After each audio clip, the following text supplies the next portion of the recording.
There's lots of ways, and there are some dangers and pitfalls in pre-assessment. Pre-assessment can be very effective if you regard it in the way it's meant to be regarded.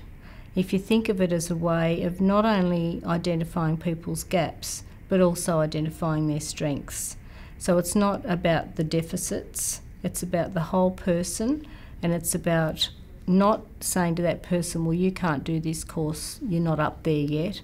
It's about saying to the person, well, you've got good skills here and here, you've got a few gaps here and here, and during the course of this teaching program, this course that you're doing, we're going to have to build on some of those gaps to make sure that you are a successful student and that you'll be able to do the work that you're training for. And as a vet trainer, you just have to have some sort of working knowledge how the Australian Core Skills Framework is set up and what the levels mean. But also you might want to talk to one of the specialists in this area who could talk you through it.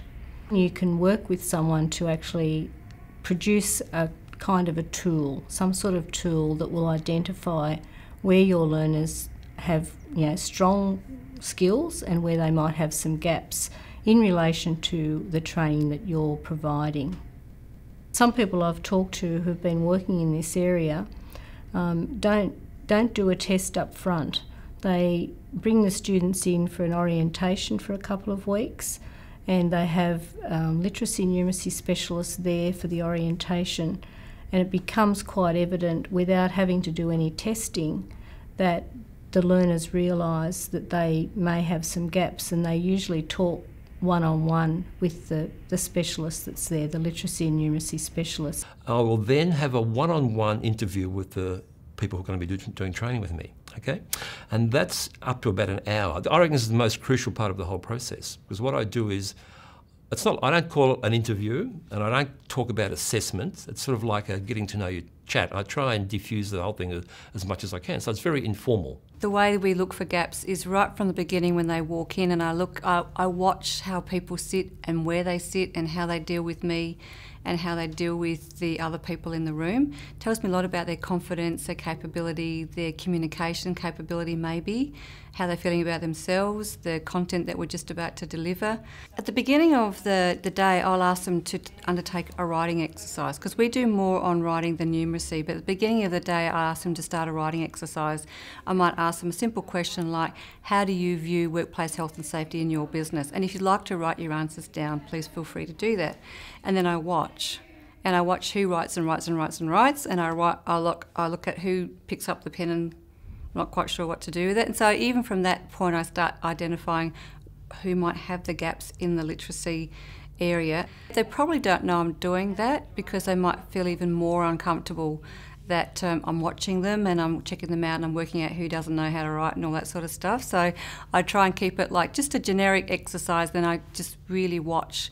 Based on the tools that are given to us in the ACSF, we would come up with assessments, say in level 1, it'd be just very simple. It's usually just locate information. So that's how we would then design the pre-assessment. If it's a level 2, we might make it a little bit harder. So could have still locating information, but probably a little bit more interpretive questions, and then so on. So say a level 3 would be much harder than a level 1 in terms of longer questions.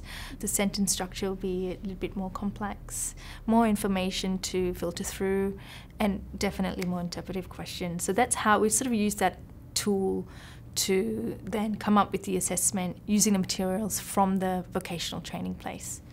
But it's not always going to be accurate, so that's why when you're actually doing the pre-assessment itself, you may need to tweak it there and then, and just not being afraid to do that. You know, you might start out giving them something too easy, but it's always a better thing to do, because you don't want to start them out doing something too difficult, because it sometimes can be so intimidating they may not necessarily want to continue after that. You know, they might lose their confidence, and confidence is a very important thing for them.